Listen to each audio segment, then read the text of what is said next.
दोन गोष्टी बोलायच्या आहेत.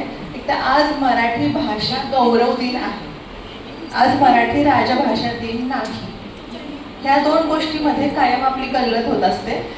1 मे 1960ला महाराष्ट्र राज्याची निर्मिती झाली, त्यामुळे आपला तो महाराष्ट्र दिन असतो त्या दिवशी. आणि त्या दिवशी मराठी भाषा राजभाषा म्हणून स्वीकारली गेली, त्यामुळे आपला राजभाषा दिन 1 मेला असतो. पण झालं काय, 1 मेला महाराष्ट्र दिन असतो, कामगार दिन असतो, त्या सगळ्या गोष्टीमध्ये मराठी भाषेकडे दुर्लक्ष व्हायला लागलं. त्यामुळे 1966 साली एक समिती होती, त्या समितीने अभ्यास केला आणि हे लक्षात आणून दिलं की मराठी भाषेकडे दुर्लक्ष व्हायला लागले. आणि मग पुन्हा एकदा एक अधिनियम काढून त्या दिवशी साजरा करायला सुरुवात झाली मराठी राजभाषा दिन. पण जेव्हा कुसुमाग्रजांना ज्ञानपीठ पुरस्कार मिळाला त्यावेळेला एक कल्पना डोक्यात आली की त्यांचं जे योगदान आहे, मग अशी सांगितलं सूत्रसंचालन करताना की कविता क्षेत्रामध्ये आहे, विशाखा आहे, किनारा, नंतर जीवनलहरी, वादळवाटा असे कविता संग्रह आहेत. नंतर कौंतेय सारखी कादंबरी, कौंतेय, दुसरा पेशवा, वीज म्हणाली धरतीला, नटसम्राट ही नाटकं आहेत. त्याबरोबर त्यांची ययाती आणि देवयानी सारख्या कादंबऱ्या सुद्धा आहेत. म्हणजे सगळ्या प्रकारचं त्यांचं जर मराठी साहित्यामधलं योगदान बघितलं तर मग त्यांचा जन्मदिन आपण मराठी भाषा गौरव दिन म्हणून साजरा करूया असा विचार केला गेला. आणि 2013 पासून आपण हा मराठी भाषा गौरव दिन साजरा करतो. त्यामुळे ह्या दोन गोष्टींमध्ये कृपया गल्लत करू नका. दुसरी गोष्ट, मला हे खूप छान वाटलं इथं आल्यानंतर वातावरण सगळ्या प्रकारे किती उत्साहाने सगळे तयार झालेले आहेत आणि रांगोळ्या आणि एकदम आपली जी मराठी संस्कृती आपण म्हणतो तशा पद्धतीचं वातावरण. फक्त मला एकच कळकळीची विनंती की हे एवढ्या पुरतं राहायला नको. म्हणजे आपलं नेहमी कसं होतं की महिला दिन आला तेवढ्या पुरत्या शुभेच्छा द्यायच्या, महाराष्ट्र दिन आला तेवढ्या पुरता. म्हणजे आता आपल्याला अशी सवय लागली की प्रत्येक गोष्टीचा आपण फक्त इव्हेंट करतो, पण त्या गोष्टी आचरणामध्ये येत नाही. तर हे फक्त आत्तापुरतं नको. म्हणजे जितक्या सहजपणे आपण ड्रेस वेगवेगळ्या प्रकारचे घालतो, पण साडीकडे थोडंसं दुर्लक्ष होतं. नऊवारी तर फक्त सणासमारंभापुरतीच नाहीये.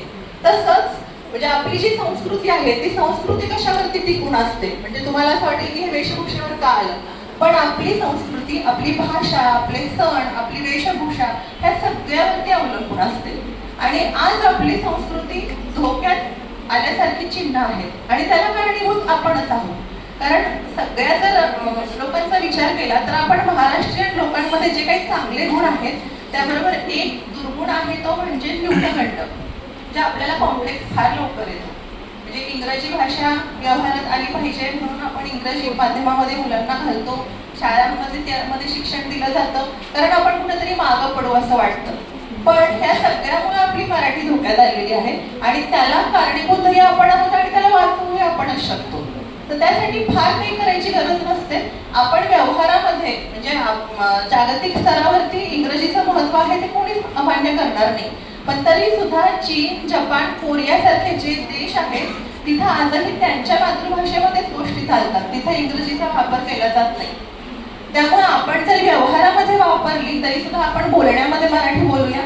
म्हणजे आज सहज असं होतं की माझा दवाखाना ग्रामीण भागात आहे, MIDC भागात आहे, तर बाहेरचे खूप पेशंट्स आहेत, MP, बिहार, UP मधून आलेले असतात.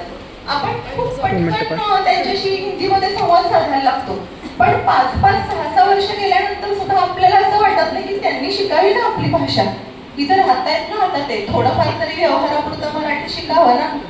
तर ती गोष्ट आपण जाणीवपूर्वक केली पाहिजे असं मला वाटतं. हा पुस्तकांचा संग्रह आहे, फक्त तो प्रदर्शनापुरता बाहेर येऊ नये, तो कायम वाचनामध्ये असावा, तर त्या ग्रंथांचंही तेवढं मोल आपल्याला समजलंय असं होईल. आणि जी छोटी छोटी पुस्तकं, आता मी एका पुस्तकाचा फोटो काढून घेतला कारण ते इतकं छान वाटलं मला छोट्या मुलांसाठी.